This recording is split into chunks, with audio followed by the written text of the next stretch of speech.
எல்லாருக்கும் வணக்கம். இதுதான் என் வீட்டு வெத்தலை கொடி. கொடியெல்லாம் இதில் தான் பறந்து கிடக்கு.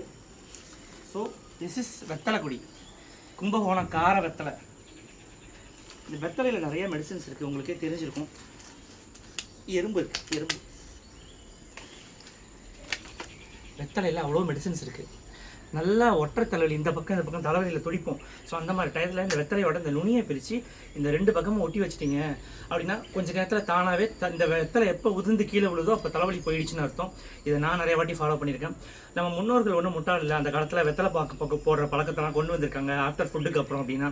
ஸோ வெத்தலை பாக்கு போடுறதுல அவ்வளோ நல்லது இருக்குது. பாக்கு போடுறதுனால என்ன பர்பஸ், சுண்ணாம்பு வைக்கிறது என்ன பர்பஸ், ஒன்றுத்துக்கும் அறிவியல் ரீதியான நிறைய காரணம் இருக்குது. ஸோ சாப்பிட்டு முடிச்சுட்டு வெத்தலை பாக்கு போடுறதுனால சீக்கிரமே டைஜஷன் ஆகிடுது. அது மாதிரி நெஞ்சிலே நிற்குது, வயிறு உப்புசமாக இருக்குது. அந்த மாதிரி டைமில் இந்த வெத்தலையை காய்ச்சி குடிச்சிட்டு வரலாம். சளி இருமல் அதுக்கும் இந்த வெத்தலை நம்ம எல்லா இலத்தலையும் அரைச்சி மருந்து ஊற்றும் போது கம்பல்சரி இந்த வெத்தலையும் வச்சுக்கலாம். ஸோ வெத்தலை பாக்கு போடுற பழக்கம் இப்போ நாளடைவில் குறைஞ்சிட்டு இருக்கு. அந்த காலத்தில் வீட்டில் ஏதாவது ஃபங்க்ஷன் அப்படின்னாலே ஒரு தட்டில் தாம்பாளத்தில் வெத்தலை பாக்கு போயில சீவல் எல்லாமே வச்சு வாசலில் திணையில் வச்சிருவாங்க. இப்போல்லாம் எந்த ஃபங்க்ஷனில் பண்ணலாம் அப்படிலாம் பார்க்குறதில்ல. ஸோ வெத்தலை பாக்கு மறுபடியும் எல்லாருமே போடலாம், தப்பு இல்லை. சின்னவங்கலேருந்து பெரியவங்க வரைக்கும் ரெகுலராக எடுத்துக்கிட்டா தான் தப்பு. எந்த ஒரு விஷயத்தையுமே அளவுக்கு அதிகமாக ரெகுலராக எடுத்துக்கிட்டா தான் தப்பு. எனக்காச்சும் ஒரு நாள் அப்படின்றது தப்பு இல்லை. ஸோ வீக்லி ஒன்ஸ் நான்வெஜ் சாப்பிடும் போதோ இல்லை ஹெவியாக ஃபுட்டு சாப்பிட்டாலோ நம்மளும் வெத்தலை பாக்கு போடுவோம். நம்ம குழந்தைங்களுக்கு இதெல்லாம் சொல்லிக் கொடுக்கலாம். Bye by.